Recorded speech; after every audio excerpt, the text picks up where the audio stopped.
Canada is a different country. And that is so true in so many more ways than one. You may have already thought that, oh, I've watched a lot of movies and I understand how things work in the West. But once you arrive, you will find some things interesting, confusing, strange, and sometimes frustrating. The first one is public transport.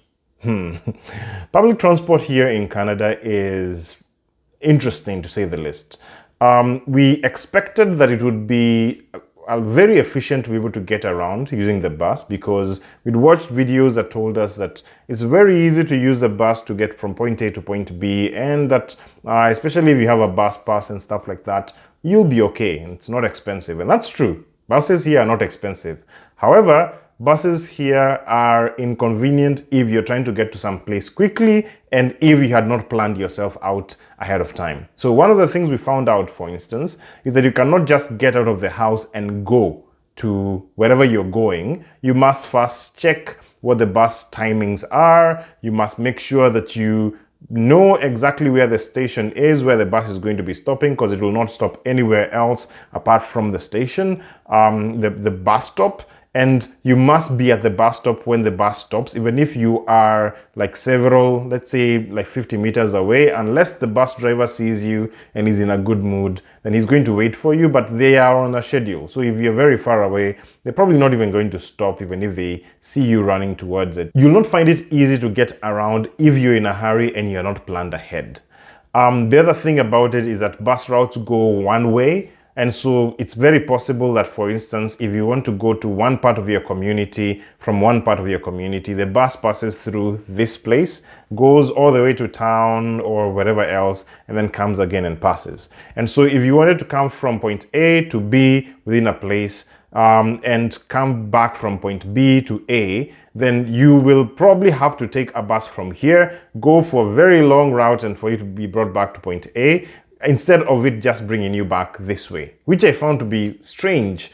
And I wish that wasn't the case. The other thing that we found to be interesting is that planning is something you have to do not just for like buses, but when you're getting out of the house. You must know exactly where you're going. You must know exactly what bus route you're going to take, how long it's going to take. And many times you must even figure out what's the weather like before getting out of the house. That's something I'm not used to. I'm used to just getting dressed, and I know if it's a certain time of the year, I'm going to dress warm and it's going to be warm enough for wherever I'm going to go. Even if I don't have an umbrella, I can buy one along the way because, hey, there are entrepreneurs who are hooking umbrellas everywhere. Now, here you must actually plan yourself way ahead of time for exactly what you're going to be doing, because you're not going to find a lot of the conveniences of being able to buy something quickly, or being able to like hop on a bus to go to wherever, even if you had not planned yourself. So planning yourself adequately is really important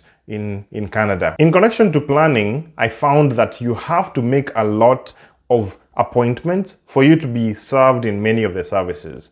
If it's something like going to the bank, it was surprising that you need an appointment to go and get some bank services. And if you're just going to withdraw money, you're fine. But if you're opening a bank account, or you're probably like trying to process a credit card or other cards, you will have to set an appointment, and it takes time for you to actually get that done, which I found a bit frustrating. And was a bit strange because it's never happened to me. We would queue if you're in a bank, and sometimes queue like to withdraw your money and stuff. But the queue was not long enough for you to feel like you spent too much time. Now here, you cannot actually get attended unless you have an interview, and sometimes those interviews are sort of like a few days ahead. So let's say 3, 4, 5 days away, and if you wanted a service quickly, then you may not be able to get assistance. The other places that you need appointments are places like hospitals. And so if you're going to go to a hospital, you're going to be attended much faster if you had an appointment. If you do not have an appointment, you may wait for a very long time, which may be frustrating, especially if you are sick. And so like emergencies, unless it's a true emergency, you're going to be served like very quickly. And by true emergency, it means that you're almost dying. But if you are like sick, just generally sick and just walked into a hospital, you're most likely going to wait for a while, which I found very interesting and strange. I did not expect that. The other thing that I found very interesting in connection to buses is that everyone says thank you when getting out of the bus, which is pretty interesting because I rarely have ever thanked any person in public transport for taking me from point A to point B, but it is custom and like expected for you to say thank you, shout thank you when getting out of the bus, and almost everybody does it. Very few people like would fail to do it, and almost like making a beeline, thank you, gets out. And even if you're like 5 of you, everyone would sort of like shout thank you as they get out of the bus, which I found to be very interesting and also very nice, very, very polite. Part of what makes Canadians be known as polite and nice, that's one of them. One of the other things we found quite frustrating when buying things in Canada is that taxes are not included in the price of the product. You would think that it is included, which is the norm in at least the country where I come from, but it's not included when you're buying stuff in Canada. When it's small items, it doesn't really matter because small items, the tax is not very high. However, for larger items, let's say you're buying furniture, then the taxes actually add up there. And it becomes a bit frustrating when you look at the price of the item that you're buying and then actually realize that it's actually more expensive when actually making that final purchase. The other thing about buying things in Canada is that there's something amazing and also interesting called the self-checkout. This is something that is completely new to me. Now, the fact that you can actually check out stuff and get out with things that you purchased without actually talking to someone who belongs to that store is amazing, in the sense that how do you trust that someone did the right thing and they'd actually made sure that they did not steal from you? I find that extremely interesting. Part of it is because of the labor shortages that exist here in Canada, and that a lot of these jobs, especially jobs like packing and like being a till attendant, is not a very coveted job here in Canada, and therefore these companies are trying to fill those roles using automation. And so you'll find, especially in big box grocery stores like Costco, like Walmart, like Safeway, they actually make you do the job of the teller, which is fine, especially if you want to go quickly. If you actually want to go quickly in a place like Costco, the self-checkout tills sometimes go faster. However, I personally am more used to being served by a human being, and you will find that in addition to self-service, there will be a few tills that are manned by the store staff.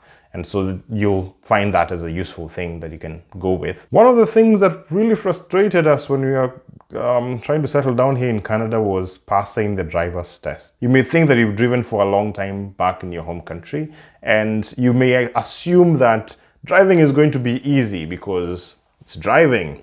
In Kenya, we drive on the left side of the road.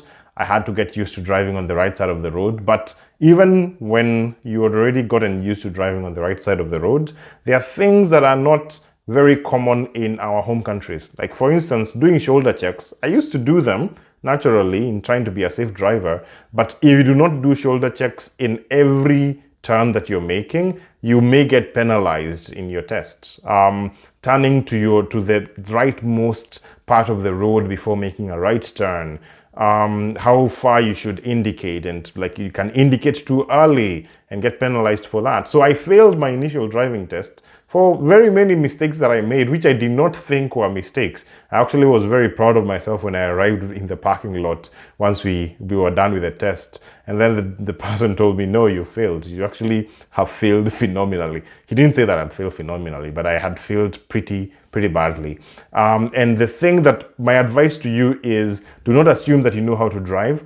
Get a driving instructor, even if it's just for 1 hour, which is what I did before doing the test again. And I passed in that second try because I used the driving instructor who actually pointed out, you're making this and this and this mistake and they're going to fail you for this and this thing, so be careful about them.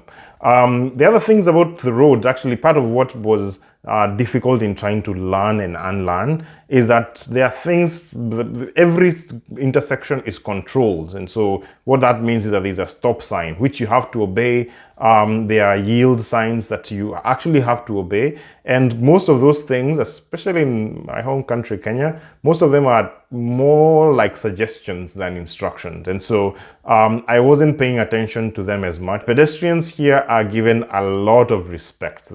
Someone will brake from a very long way away and like allow someone to pass, which is new to me. I was used to fighting with vehicles for me to be able to cross even at an intersection where I have the right of way, which is not proper. It should not happen. But I'm really happy that that's the kind of esteem that Canadians give to pedestrians, which was like an interesting, lovely feeling when I was walking most of the time before we were able to get a car. One of the things that we found interesting when shopping for clothes here in Canada is that people don't really seek out fashion or seek to be very fashionable. You will not find people wearing the latest collections. You'll not find people wearing like very extravagant clothing. And for that reason, then you will probably not find very extravagant clothing in the secondhand markets, which I found to be very interesting. I actually found that it's easier to get very fashionable clothes back home in the secondhand markets than finding those same clothes in like thrift stores here in Canada.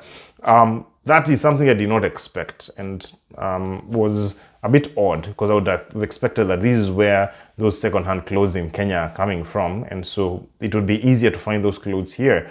But actually, it's no. My advice to you is, if you're coming here, make sure, and you can be able to find secondhand clothes cheaply in your home country, get as much as you can, because especially in a town like Saskatoon, it will take a while before you're able to find clothes that you like really love, especially in the second-hand market. And buying new clothes is not very cheap, especially if you're coming here as an immigrant and you do not want to like break the bank in buying clothes.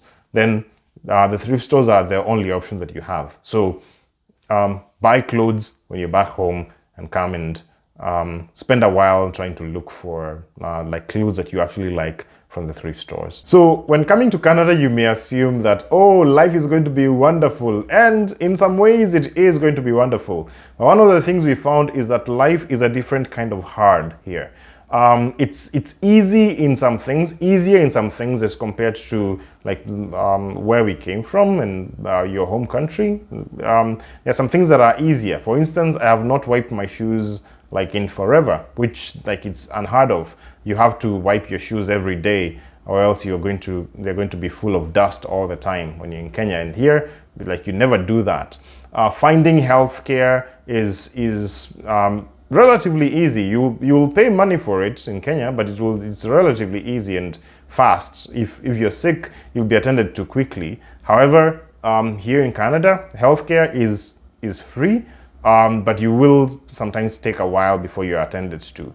Other things that are like naturally more difficult to do here are finding help, like finding help that you can pay. Labor here is very expensive, and so a lot of things are done by machines, which is, you may think is a good thing, that you're using the washing machine to wash your clothes, you're using the dishwasher to wash your dishes, and it's awesome. But at the same time, sometimes the washing machine doesn't do a good job, and sometimes you have to do hand washing. Coming to Canada involves flying, to state the obvious. However, there are things that you may do that are going to jeopardize that flying experience for you. This video is going to give you a few things that I did horribly wrong when booking our tickets and like flying here, which, to be honest, I should not have made those mistakes. So learn from me, watch that video, and don't make the same mistakes I did.